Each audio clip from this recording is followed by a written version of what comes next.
Hello all, welcome back to my channel. I'm Nate for Vintage Rails. Today we are going to take a look at the Nevada Southern Railway Museum at Boulder City, Nevada. This is a pretty nice museum, and if you haven't already, please check out part 1 of this video.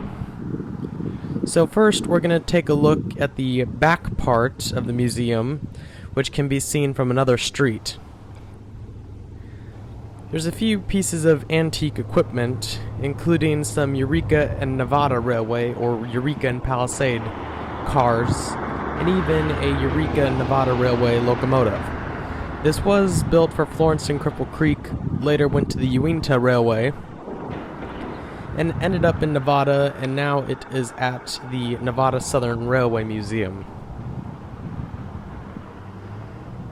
It's an 1896 or 1897 280 narrow gauge Baldwin.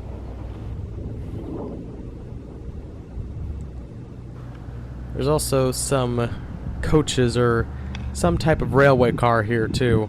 I'm not sure what these are exactly.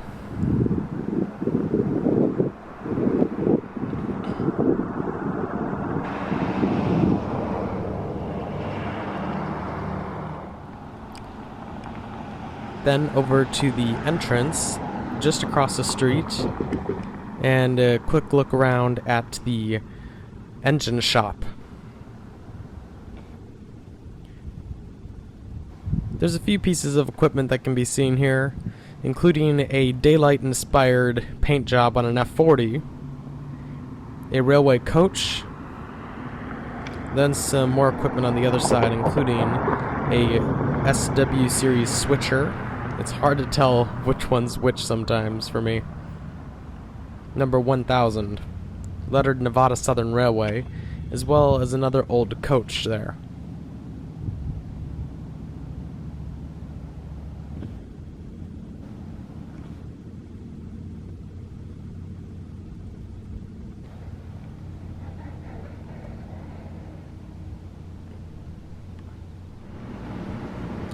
Now the first locomotive we will be taking a look at is Pacific Lumber Company number 35. Built for the Pacific Lumber Company up in Northern California in the Eureka and Samoa area. This 282 was built in the 1920s by the Baldwin Locomotive Works. So it's a fairly new engine, relatively speaking, in steam.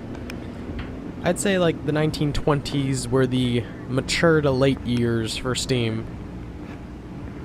Pretty nice tender, but it is lettered for Nevada Southern Railway number 35.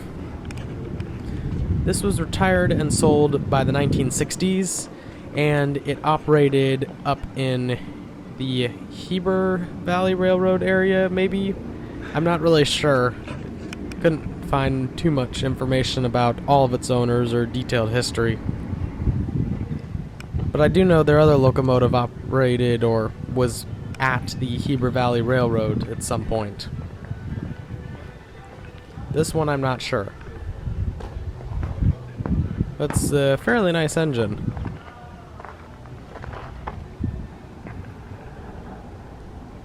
Now the next locomotive we have is Union Pacific number 264.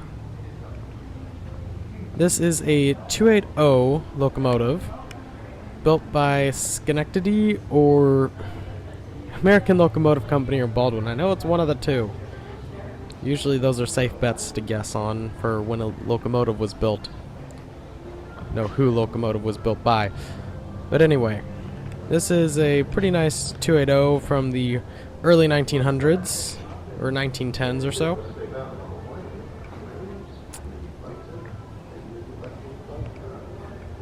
Vanderbilt style tender.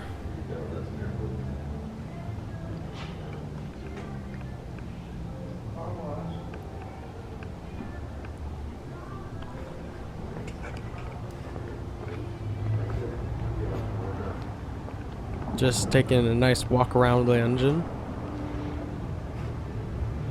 I believe it's Baldwin, but please do comment down below to correct me if I'm wrong. I do give more detailed history about locomotives I see on Instagram, so if you have an Instagram, please do follow me on there if you haven't already.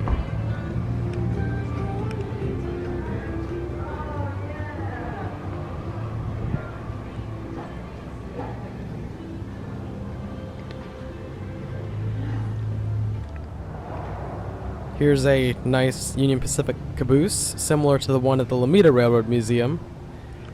And right next to it is quite the nice private observation car.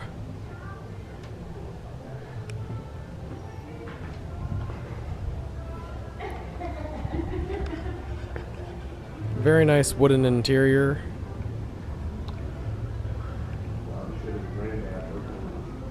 Great furnishings and everything. Now, this isn't as busy this day because it is on a Friday, when most people usually come on the weekend on Saturday and Sunday. Going up into the railway post office car here. Very nicely done on the inside. And I don't know, it seems like the interior of railway cars, that includes cabooses, or caboose, RPOs, and any other car in general, is usually green inside for some reason. Not sure why. Here's some two locomotives that... here are two locomotives, not that one, the two yellow ones. But there's two General Electrics, I believe that's a General Electric, and the first one you saw, and the other little gray one was Davenport. And these are the J and Western. You could read what it said there, but I hope it doesn't get me kicked off YouTube. So this is a Mercy car. There were 49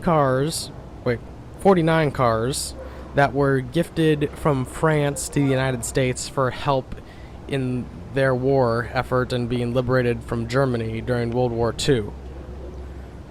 49 of these cars were given to the United States, each U.S. state, and the District of Columbia, Washington, D.C.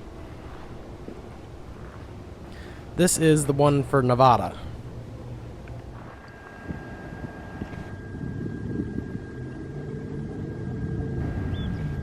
Take a look at some more of the equipment from a better angle.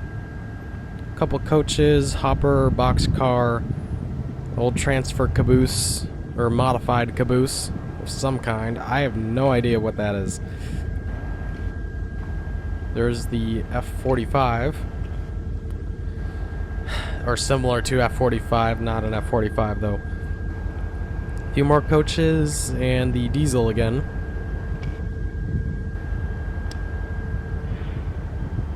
And now, there's this 3-foot gauge setup that was built by Dan Markoff, who owns Eureka and Palisade number 4. This little Plymouth switcher is just sitting there along with a flat car with bench seats, which I guess is what number 4, the Eureka, in other words, pulls back and forth on the track sometimes. And now it's time for the train ride. Again, I did not go on this ride though. This is 844, not the world famous 844 though, for obvious reasons.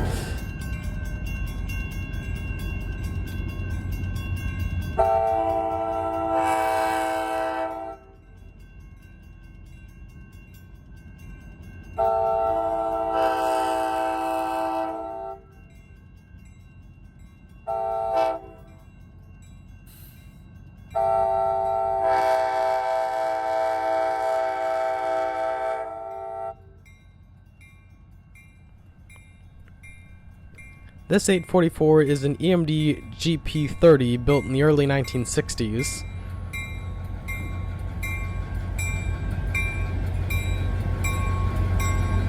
The purchase of this locomotive by Union Pacific made Union Pacific renumber the living legend 844 to 8444 for a time until this 844 was retired.